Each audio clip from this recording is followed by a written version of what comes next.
Welcome to security watch. میں ہوں زین خان. آج کے جو ہمارے ٹاپکس ہیں وہ ریوالو کریں گے پاکستان انڈیا LOC ٹینشنز, امریکہ کے upcoming elections and also last but not least COVID-19. آج کے جو ہمارے اسپیشل گیسٹ ہیں اعزاز احمد چودھری, وہ پاکستان کے فارمر فارن سیکرٹری بھی رہ چکے ہیں, former ambassador of Pakistan to the United States of America and currently director general DG ISSI Islamabad based think tank ہیں, ڈائریکٹر جنرل ISSI.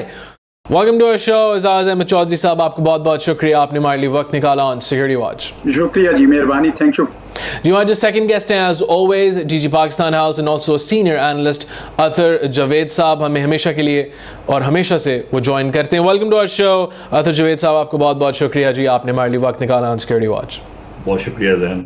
چودھری صاحب, پہلے سوال کی طرف چلتے ہیں. انڈیا کیا اچیو کرنا چاہ رہا ہے by threatening to attack Pakistan, اور جو LOC وہ ہیٹ اپ کر رہا ہے اس کے کیا مقاصد ہیں؟ یہ جو تھریٹس میک کر رہا ہے اس کے پیچھے وہ کیا حاصل کیا کرنا چاہے گا؟ جی دیکھیں, ہندوستان میں دو بڑی بنیادی تبدیلیاں رونما ہوئی ہیں ان حالیہ سالوں میں. ایک تو وہ فلسفہ حیات جس پہ ہندوستان اتنے سال چل رہا تھا, وہ موجودہ حکومت نے آ کے تبدیل کیا ہے, جس کے روح رواں نریندر مودی ہیں, لیکن ان کے پیچھے ایک پوری جماعت ہے BJP, جس کے پیچھے وہ فلسفہ ہے جو RSS کے بانیوں نے ان کو دیا تھا. اور وہ فلسفہ یہ ہے کہ اب ہندوستان میں صرف ہندو ریاست ہوگی جس میں کوئی اور نہیں رہ سکتا. اور اگر آپ کو یاد ہو تو 1925 میں گول واکر نے اپنی کتاب اے بنچ آف تھاٹس میں لکھا تھا کہ ہندوستان میں اگر کوئی غیر ہندو رہنا چاہتا ہے تو اس کو ہندوانہ شعار اپنانے ہوں گے. تو ایک تو یہ ہندوستان میں تبدیلی آ رہی ہے جس کی وجہ سے اندرونی خلفشار بہت بڑھ گیا ہے, اور وہ جو ایک جمہوریت اور ایک پلورلزم کا جو سارا سلسلہ ہوتا تھا وہ لگتا ہے کہ اب ہندوستان میں وہ خطرے میں ہے, اور ہندوستان کے اندر سے ایک بڑی ہی آوازیں اٹھ رہی ہیں کہ یہ جو ہماری سمت ہے وہ کیا ہے.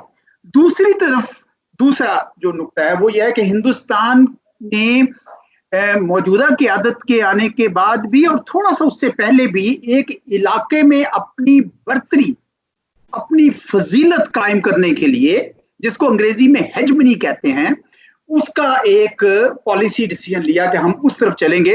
اور یہ جتنے ہمارے ارد گرد کے لوگ ہیں, جو ملک ہیں, وہ ہندوستان کی تسلط کو, ہندوستان کی برتری کو مانے. تو یہ دو تبدیلیاں ہیں جو بڑی تبدیلیاں آئی ہیں ہندوستان کے اندر. اب علاقے میں بھی ایک تبدیلی آئی ہے بہت بڑی. علاقے میں تبدیلی یہ آئی کہ امریکہ جو چین کو اپنا ایک سمجھ رہا تھا کہ یہ ہمارا ایک مسابقہ ان کے ساتھ پڑ گیا ہے, ایک مقابلہ ہے ان کے ساتھ, جو ہمارے ایک رائیول کے طور پر اٹھ رہے ہیں, اس کا مقابلہ کرنے کے لیے ہندوستان ہمارا ایک بہت اچھا ساتھی ہو سکتا ہے. تو اس نے بھی مودی حکومت کو مزید حوصلہ دیا کہ وہ اپنے آپ کو اس علاقے کا تھانے دار یا پولیس مین یا ہیجمون پار کے طور پر اپنانے کی کوشش کریں. اب اس کے نتیجے میں سارے ممالک تو ایسے نہیں ہیں کہ جو ان کی ہیجمنی کو قبول کر لیں. تو جو دو بڑے چیلنج ہندوستان کو آئے ہیں اس سارے علاقے میں, وہ ایک تو پاکستان سے آیا, کیونکہ پاکستان جو ہے وہ ہندوستان کی کسی قسم کی برتری کو ماننے کو تیار نہیں ہے. سوورن ایکویلٹی کی ہمیشہ ہم نے بات کی ہے کہ ایک باہمی احترام, باہمی بنیادوں پر, باہمی احترام اور باہمی مفاد کی بنیادوں پر ہم اپنے تعلقات آپ سے استوار کریں. تو ہندوستان کے لیے ہم ایک کھٹکا ہے. دوسرا بڑا کھٹکا جو ہندوستان کے لیے ہے وہ ہے چین, کیونکہ چین جو ہے وہ ایک ابھرتی ہوئی طاقت ہے, ابھرتی ہوئی عالمی طاقت ہے. یعنی علاقائی طاقت سے اب اس کا سٹیٹس بڑھ کے عالمی طاقت کی طرف ہوتا جا رہا ہے. تو ہندوستان اس میں ہے کہ بھائی یہ چین جو ابھر رہا ہے, جیسے کہ یہ ہندوستان کی اس علاقے میں جو اثر و نفوذ ہے وہ خطرے میں پڑ جائے گا. تو اب